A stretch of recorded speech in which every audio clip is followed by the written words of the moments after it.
మళ్ళీ సర్కారుతోని చేతులు కలిపేందుకు కంపెనీలు వరుస పట్టి వస్తున్నాయట, అగ్రిమెంట్లు చేసుకుంటున్నాయట.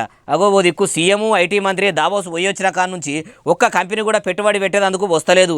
ఉన్న కంపెనీలు గంపదాదురుకొని పక్క రాష్ట్రానికి పోతున్నాయి అంటుంటే ఈ మాట ఎవరన్నారు అంటారా? ఈనుండ్రి. ఇంకా దాదాపు 9,000 కోట్ల రూపాయలు దావోస్ సమిట్ తర్వాత 9,000 కోట్ల రూపాయల పెట్టుబడులను ఆకర్షింపజేసే ఒక ఆలోచనతో మా అధికార యంత్రాంగం కానీ ముఖ్యమంత్రి రేవంత్ రెడ్డి గారితో పాటు